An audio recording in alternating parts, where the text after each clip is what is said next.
Hello friends. आज हम बात करेंगे कुछ इंपॉर्टेंट चीज़ें जो एंजियोप्लास्टी पेशेंट्स को ज़रूर करनी चाहिए, यानी कि must do things in angioplasty patients. इनको नहीं करेंगे तो गलत साबित होगा और लॉन्ग टर्म नुकसान करेगा।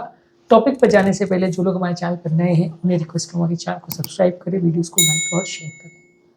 जो भी मेडिकल एडवाइस आपको दी जाती है एंजियोप्लास्टी के बाद, चाहे वो पानी ज़्यादा लेना है, एक्सरसाइज रेगुलर करना है, खाने पीने का ध्यान रखना है, दवा रेगुलर लेना है, रेगुलर फॉलोअप्स के लिए आना है, ये सारी चीज़ों को एक लिस्ट बनाकर ध्यान रखें। इसको इग्नोर मत करिए।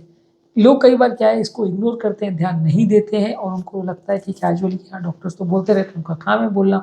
तो ये मिस करना बड़ा मुश्किल क्रिएट कर सकता है आपके लिए, क्योंकि एंजियोप्लास्टी के बाद एक छोटी सी मिस्टेक भी कई बार बहुत डेंजरस हो सकती है। क्योंकि ये सारे केसेस में एटलीस्ट पहले 6 महीने तक स्टेंट का कंडीशन बहुत सेंसिटिव होता है। उस समय उसमें क्लॉटिंग होने का सबसे ज़्यादा चांस होता है। स्टेंट में जो भी क्लॉटिंग या प्रॉब्लम होती है वो पहले 6 मंथ्स में ही होते हैं। तो इस दौरान अगर आप लापरवाही करेंगे, डॉक्टर के निर्देशों को फॉलो नहीं करेंगे, उसमें प्रॉपर ध्यान नहीं रखेंगे, दवाइयों को मिस करेंगे जो कि सबसे इंपॉर्टेंट चीज़ है, तो फिर आपके लिए प्रॉब्लम्स क्रिएट हो जाएगी। तो यानी सेकंड मोस्ट इंपॉर्टेंट चीज़ ये है कि आपको दवाइयाँ मिस नहीं करनी है, खासकर खून पतला करने की दवाइयाँ। खून पतला करने की दवाई का असर अगर 24 घंटे भी चला जाता है तो स्टेंट में क्लॉटिंग होने का चांस कई गुना बढ़ जाता है, 4-5 गुना बढ़ जाता है। वैसे तो स्टेंट में क्लॉटिंग आने का चांस खाली 1 to 2% होता है, रीब्लॉकेज का चांस खाली मेडिकेटेड स्टेंट में 5 to 6% होता है। लेकिन अगर आप लापरवाही करेंगे और आप खून पतला करने की दवा सही समय पर नहीं लेंगे तो क्लॉटिंग का चांस बढ़ जाएगा और प्रॉब्लम्स होने का चांस भी बढ़ जाएगा। तो आपको कोशिश ये करनी है कि आपको दवाओं में लापरवाही नहीं करनी है। खून पतला करने की दवा, बीपी की दवा, शुगर की दवा, कोलेस्ट्रॉल की दवा, ये सारी ही दवा इंपॉर्टेंट है। इसमें कोई भी दवा बिना डॉक्टर को पूछे या डिस्कस किए बंद या मिस नहीं करनी चाहिए।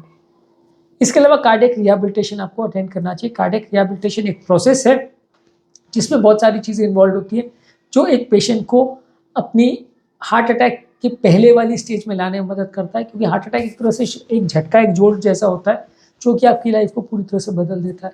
तो इसके बाद आपकी कोशिश ये होनी चाहिए कि आप वापस से अपनी लाइफस्टाइल, अपनी पैटर्न पर आ सकें, अपनी ज़िंदगी को फिर से नॉर्मल बना सकें।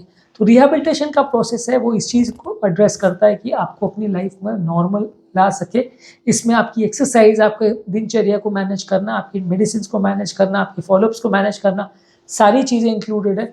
लोगों को ये लगता है कि हमने खाली मेडिसिन ले ली, बस बात खत्म हो गई, अब क्यों माथापच्ची करना। ये सब चीज़ों को लोग को लगता है कि ये सब फालतू की चीज़ें, इस पर फोकस करने की कोई ज़रूरत नहीं है, पर ये बहुत इंपॉर्टेंट है। आप अगर एंजियोप्लास्टी के बाद अगले दिन से डायरेक्ट मैराथन दौड़ने की कोशिश करोगे तो आपको परेशानी होगी, बॉडी साथ नहीं देगी। तो हार्ट अटैक के बाद फिर से अपनी बॉडी को उस लेवल पर लेके आना जहाँ पहले थी, उससे आगे लेके जाना, उससे बेटर करना, इस प्रोसेस को रिहैबिलिटेशन में इंक्लूड किया करते हैं। इसके अलावा आपको हार्ट हेल्दी डाइट लेनी चाहिए, यानी फल सब्जी ज़्यादा लेनी चाहिए, होल ग्रेन्स लेना चाहिए, फैट फ्री प्रोटीन्स लेना चाहिए, फाइबर और ओमेगा 3 फैटी एसिड्स वाली चीज़ें ज़्यादा लेनी चाहिए और हेल्दी बॉडी वेट मेंटेन करने का प्रयास करना चाहिए। वज़न नहीं बढ़ने देना चाहिए। बहुत कम वज़न भी नुकसानदायक है, बहुत ज़्यादा वज़न भी नुकसानदायक है। दोनों ही तरफ अगर आपका झुकाव होता है तो प्रॉब्लम होती है। तो आपको ये कोशिश करनी है कि आपका वज़न अच्छा मेंटेन रहे और उसमें प्रॉब्लम ना हो। इसके अलावा हर व्यक्ति को एक्सरसाइज करना आवश्यक है। जो रिकमेंडेड फिजिकल एक्टिविटी आपकी ओवरऑल परफॉर्मेंस के हिसाब से है वो आप डॉक्टर के साथ डिस्कस करिए और एक्सरसाइज करना अगले दिन से ही चालू कर दीजिए। यदि बहुत ज़्यादा सांस फूल रही है या कुछ स्पेसिफिक प्रॉब्लम आ रही है एक्सरसाइज के दौरान, तो आप डॉक्टर के साथ डिस्कस कर सकते हैं कि मुझे प्रॉब्लम आ रही है, इसका निवारण करें। लेकिन एक्सरसाइज करना आवश्यक है और हर एक व्यक्ति को करना आवश्यक है, क्योंकि इसके बिना आपका लॉन्ग टर्म रिहैबिलिटेशन कंप्लीट कभी भी नहीं होगा। इसके अलावा आपको कोशिश ये करनी है कि आपको मेंटल स्ट्रेस लेवल्स को कम करना है। रिलैक्सेशन एक्सरसाइज, योगा, प्राणायाम, डीप ब्रीथिंग एक्सरसाइज, ये सारी चीज़ आपके दिमाग के तनाव को कम करता है। जितना दिमाग पर स्ट्रेस होगा उतना आपको प्रॉब्लम्स होने का अंदेशा बढ़ जाएगा। मेंटल स्ट्रेस को आपको कम करना चाहिए और इससे आपका हार्ट अटैक रिलेटेड प्रॉब्लम्स होने का चांस, स्टेंट में प्रॉब्लम्स या कॉम्प्लिकेशंस होने का चांस, सब कुछ कम हो जाएगा। स्ट्रेस को कम करने के लिए टिप्स या इरिटेबिलिटी या चिड़चिड़ापन को कम करने के लिए टिप्स पर ऑलरेडी हमने काफ़ी वीडियोस किए, आप हमारे चैनल पर देख सकते हैं। इसके अलावा आपको ब्लड प्रेशर को मॉनिटर करना चाहिए। अगर आपका ब्लड प्रेशर आप रेगुलर बेस पे मॉनिटर करते हैं तो इससे आपका ब्लड प्रेशर के फ्लक्चुएशन रिलेटेड कॉम्प्लिकेशन, खासकर लो बीपी में स्टेंट में क्लॉटिंग होने का चांस, हाई बीपी से हार्ट और किडनी को डैमेज होने का चांस, ये कंपेरेटिवली कम हो जाता है। ब्लड शुगर को आपको रेगुलर मॉनिटर करना है। शुगर या ज़्यादा या कम हो, दोनों ही नुकसानदायक है और आपके हार्ट को अफेक्ट कर सकता है एडवर्सली। कोलेस्ट्रॉल लेवल्स को आपको मॉनिटर करना है। ये सारी चीज़ों को आप रेगुलर मॉनिटर करेंगे तो आपको प्रॉब्लम्स होने का चांस कम रहेगा। इसमें लापरवाही मत करिए। पानी ज़्यादा पीजिए, खासकर एंजियोप्लास्टी के तुरंत बाद अगर आप पानी कम पीते हैं तो किडनी पर डैमेज होने का चांस रहता है, क्योंकि एंजियोप्लास्टी में जो कॉन्ट्रास्ट यूज़ होता है वो यूरिन के माध्यम से ही बाहर निकलता है। पहले कुछ दिन किडनी पर नेगेटिव इफेक्ट होने का चांस ज़्यादा रहता है हार्ट अटैक के बाद, एंजियोप्लास्टी के बाद। हार्ट अटैक में अगर एंजियोप्लास्टी नहीं भी करो तो भी किडनी पर असर हो सकता है, तो इसलिए आपको पानी ज़्यादा पीना चाहिए। इसके अलावा आपको खुद को एजुकेट करना चाहिए। अगर बीमारी के बारे में आप जानेंगे नहीं, समझेंगे नहीं, उसके एस्पेक्ट्स को नहीं समझेंगे तो गलतियाँ करते रहेंगे। आप यदि खुद को प्रॉपर्ली बीमारी के बारे में एजुकेट करते हैं तो काफ़ी चांसेस है कि आप गलतियाँ कम करेंगे, प्रॉब्लम्स होने का चांस कम हो जाएगा। इसके अलावा आपके लिए ज़रूरी है कि हर इमरजेंसी के बारे में समझिए, कौन कौन सी तरह की इमरजेंसी हो सकती है, कौन कौन सी तरह के कॉम्प्लिकेशंस हो सकते हैं, और उनसे निपटने का एक्शन प्लान बना के रखिए। यदि आपके दिमाग में कोई इमरजेंसी रिलेटेड प्लान ही नहीं है तो फिर आपको मैनेज करना थोड़ा मुश्किल हो जाएगा। आपको हर तरह की इमरजेंसी से डील करना आना चाहिए। कार्डियक अरेस्ट को मैनेज करना, सीपीआर को मैनेज करना, हार्ट अटैक को मैनेज करना, सब कुछ आपको आना चाहिए। तो ये कॉमन इमरजेंसीज पर ऑलरेडी हमने काफ़ी वीडियोस किए हैं। इमरजेंसीज कौन कौन सी हो सकती हैं, हार्ट पेशेंट्स में कौन कौन सी इमरजेंसी हो सकती है, एंजियोप्लास्टी वाले पेशेंट में कौन कौन सी हो सकती है, और इनको कैसे मैनेज किया जाए, ये सारी चीज़ें हमने डिस्कस करी है। तो ये आप हमारे चैनल पर देख सकते हैं। इमरजेंसी का पूरा प्लेलिस्ट है हमारे चैनल पर। इसके अलावा आपको कोई व्यसन नहीं करना चाहिए। स्मोकिंग बंद रहेगा, अल्कोहल बंद रहेगा, टोबैको बंद रहेगा।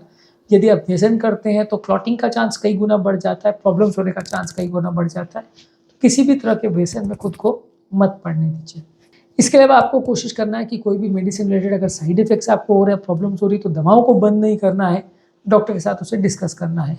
कई पेशेंट्स का ये होता है कि वो साइड इफेक्ट्स के चक्कर में दवाओं को बंद कर देते हैं और फिर परेशानी में आ जाते हैं कि मेडिसिन का इफेक्ट चला जाता है, सडनली स्टेंट में या क्लॉटिंग हो जाती है, दूसरे तरह के प्रॉब्लम हो जाते हैं और फिर वो परेशान हो जाते हैं। तो आपको कोशिश ये करनी है कि आप मेडिसिन रेगुलरली लेते रहें, और अगर साइड इफेक्ट्स हो रहा है तो डॉक्टर के साथ डिस्कस करके ही उसको अगर ज़रूरी हो तो बंद करिए, नहीं तो मत बंद करिए।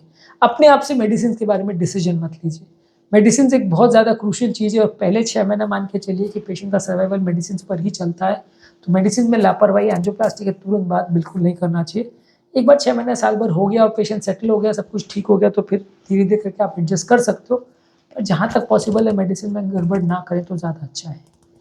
इसके अलावा मेंटल रिलैक्सेशन टेक्निक्स करिए, डेली एक्सरसाइज करिए, खुद को रिलैक्स करने का प्रयास करिए, सूर्य नमस्कार, योगा, मेडिटेशन, ये सब करिए। इससे भी आपका ओवरऑल स्ट्रेस लेवल्स कम होगा और हार्ट के लिए ये फ़ायदेमंद रहेगा। अगर एंग्जाइटी और डिप्रेशन जैसी साइकेट्रिक बीमारी है तो उसे भी इग्नोर मत करिए। ये बीमारियां भी हार्ट पेशेंट्स में काफ़ी कॉमन है, खासकर हार्ट अटैक और एंजियोप्लास्टी के बाद। आप उनसे भी बचने का प्रयास करिए, क्योंकि ये भी आपके शरीर को बुरी तरह से अफेक्ट कर सकती है। एक्टिव आपको रहना है, लेकिन लिमिट्स में रहना है। आप ऐसा नहीं कर सकते कि अगले दिन से आप मैराथन दौड़ना चालू कर दो बिना अपनी स्टैमिना को टेस्ट किए। ओवर एक्सर्ट नहीं करना है, धीरे धीरे करके स्टैमिना को बढ़ाइए तो वो ज़्यादा हेल्दी है। यदि आप बहुत हड़बड़ा के अपनी एफर्ट टॉलरेंस को चेंज करने का प्रयास करेंगे तो प्रॉब्लम्स होगा। इसके अलावा आपको अगर कोई भी इमरजेंसी होता है तो उससे रिलेटेड एक एक्शन प्लान होना चाहिए, और इमरजेंसी के सारे कॉन्टैक्ट नंबर्स और अपनी इमरजेंसी रिलेटेड कॉन्टैक्ट डिटेल्स आपके पास होनी चाहिए। उसको पर्स में, ब्रेसलेट में हमेशा कैरी करिए, क्योंकि अगर सडनली आप कहीं बाहर जा रहे हो, अनकॉन्शियस हो जाते हो, तो उस समय कहाँ किसको कॉन्टैक्ट करना है वो डिटेल्स मिलना मुश्किल हो जाता है, लोग को मैनेज करना मुश्किल होता है, हॉस्पिटल पहुँचाने में लेट हो जाती है, पहुँचाने के बाद परिवार वालों को कॉल करने में लेट हो जाता है। तो इसलिए आपके पर्स में, आपके मोबाइल में, और कई बार मेडिकल हेल्थ केयर का ब्रेसलेट आता है, उसमें ये सारी डिटेल्स अवेलेबल रहती है, तो इससे फ़ायदा होता है। और अगर इमरजेंसी में आप कभी भी अनकॉन्शियस हो जाओ, चाहे लो बीपी से, लो शुगर से, या हार्ट अटैक से, या अरिथमिया से, तो आपको हॉस्पिटल पहुंचाया जा सके और सही इलाज जल्दी किया जा सके। इसके अलावा अगर आपको कोई भी सिम्टम्स हो रही है तो उसका एक प्रॉपर डायरी मेंटेन करिए। सिम्टम्स में गलतियां नहीं होनी चाहिए। अगर कुछ भी प्रॉब्लम हो रही है तो उसको आप डायरी मेंटेन करिए।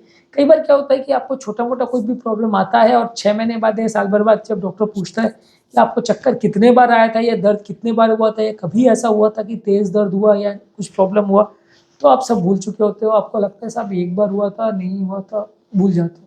तो वो नेचुरल सी बात है, काफ़ी लोग भूल जाते हैं, और खासकर हार्ट पेशेंट जो उम्र दराज हैं उसमें तो भूलने का चांस और भी ज़्यादा है। तो वैसे केस में आपको कोशिश ये करनी है कि आप डायरी मेंटेन रखिए, उसमें लिख के रखिए कि ये बात मुझे प्रॉब्लम हुआ, इतने बार हुआ, और ये उस समय किया था जिससे आराम मिला, ताकि आप 6 महीने साल भर के बाद भी डॉक्टर को बता सकें और डॉक्टर को मैनेज करना थोड़ा ईजी हो जाए। आज के टॉपिक में हमने बात करी कि अगर किसी का एंजियोप्लास्टी हुआ हो तो उसको क्या क्या चीज़ों को डेफिनेटली करना चाहिए और भूलना नहीं चाहिए। Must do things in angioplasty patients पर हमने डिस्कशन किया।